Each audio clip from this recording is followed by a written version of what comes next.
کہانی گھر کا راز۔ بارش کا موسم تھا، بادلوں سے گرجنے کی آوازیں آ رہی تھیں۔ مہم جب گھر پہنچی تو اسے لگا جیسے پورا گھر کسی خاموشی میں ڈوبا ہوا ہے۔ عام طور پر اس وقت امی لاؤنج میں ٹی وی دیکھتی تھیں، ابو اخبار پڑھتے تھے، مگر آج دونوں کہیں نہیں تھے۔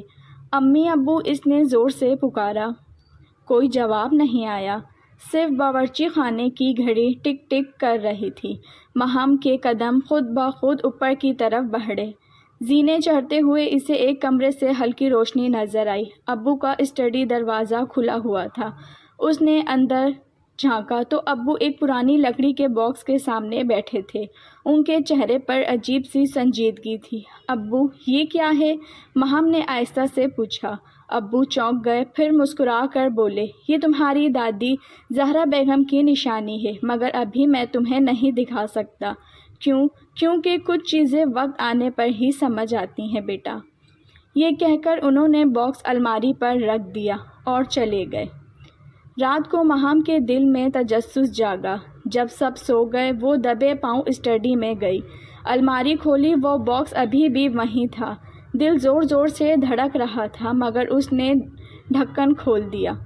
اندر پرانے زرد کاغذ، چند تصویریں اور ایک چھوٹی سی چابی رکھی تھی۔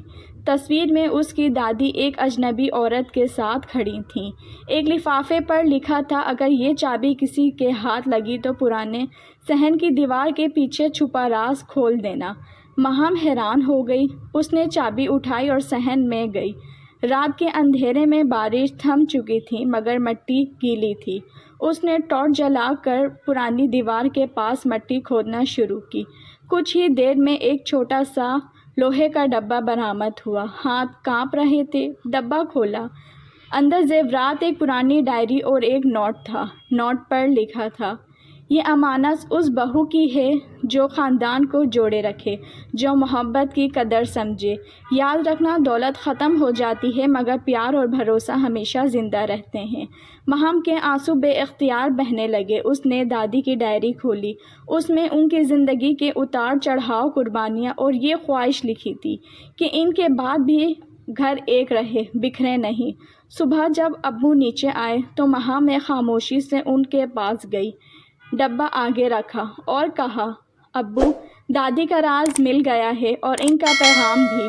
ابو مسکرا کر بولے، میں جانتا تھا تم سمجھ جاؤ گی۔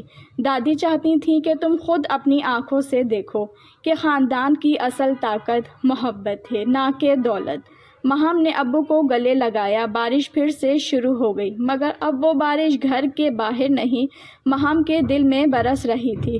وہ جان چکی تھی اصل خزانہ محبت کا ہوتا ہے، زیورات کا نہیں۔